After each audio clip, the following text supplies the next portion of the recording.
டெல்லி ஜந்தர் மந்தரில் மாணவர்கள் போராட்டம் ரொம்ப தீவிரமாக நடந்துகிட்ருக்கு. பசங்களை சின்ன சின்ன குழந்தைங்க கூட அங்கே இருக்காங்க. ஆனால் இன்றைக்கி அங்கே போலீஸ்காரங்களுக்கு அதிகமான அது என்ன சொல்லுவாங்க, ரைட்ஸ் எல்லாம் என்ன சொல்கிறது, ஏதோ ஒன்று கடமை, அதிகாரம் கொடுத்துருக்காங்களாம். அதாவது அரெஸ்ட் பண்ணி அக்டோபர் 18ஆம் தேதி வரைக்கும் ஜெயிலில் வச்சுக்கலாம் மாணவர்களை, அப்புறம் அவங்கள வெளில விடக்கூடாது. அண்ட் இன்றைக்கி நைட்டு வேறு ஏதோ ஒரு பெரிய பிளானில் இருப்பானுங்க போல இருக்குது. அதாவது நம்ம ஜல்லிக்கட்டு போராட்டத்தில் எப்படி போலீஸ்காரங்க ஆட்டோவெல்லாம் தீ வச்சாங்க, அந்த வீடியோலாம் வந்துச்சு பார்த்தீங்களா? அதாவது இது ரெகுலராக நடக்கிறது தான். எந்த ஒரு போராட்டமாக இருந்தாலும் எல்லா நாட்டிலையும் அப்படி தான். போராட்டத்தை கலைக்கணுன்னா அது ஒரு யுக்தி.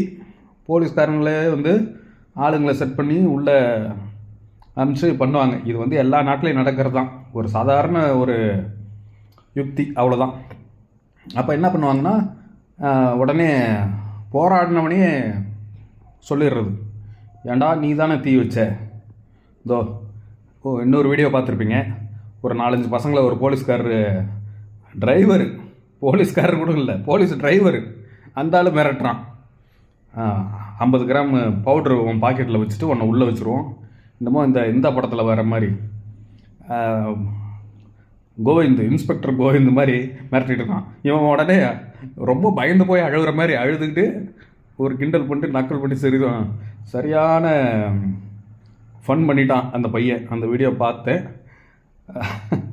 என்ன சொல்கிறது, அந்த போலீஸ்காரர் டிரைவர் அவர் ஜீப்பை அவரே ஓட்டி முன்னாடி எதிரி ஊசி செத்துடலாம், அந்த ஜீப்பில் செத்துடலாம். அந்த அளவுக்கு கேவலப்படுத்தி விட்டான் அந்த பையன். சரி, கிடக்கட்டும். நம்மால் தலைமை உச்ச நீதிபதி இருக்கிறார் இல்லையா, அவருக்கு டைம் இல்லையா, இதெல்லாம் பார்த்துட்டு இருக்கிறது டைம் இல்லையா. சரி, அவருடைய வீடியோவும் என்னைக்காவது ஒரு நாள் வெளில வரும்ல, அப்போ எல்லோரும் எங்களுக்கு நிறையா டைம் இருக்குது, நல்லா பார்க்குறோம் உங்கள் வீடியோவை, கண்டிப்பாக வரும். ஏன்னா அவருக்குன்னு ஒரு வீடியோ ஏதாவது இருக்கும்ல கண்டிப்பாக. அந்த டைம் வந்ததும் எல்லோரும் பார்ப்பீங்க என்ன பண்ணுறாருன்ட்டு. சரி, அதை விட்டுருவோம். இன்றைக்கி நைட்டு என்ன பண்ண போகிறானுங்க? நாட்டு வெடிகுண்டு எதுவும் வீச போகிறான்களா, பெட்ரோல் வெடிகுண்டு எதுவும் வீச போகிறான்களா இந்த போராட்டத்தை கலைக்கிறதுக்கு?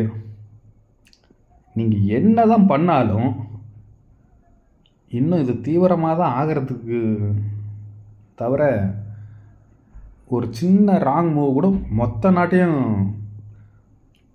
இக்னைட் பண்ணி விட்டுரும்.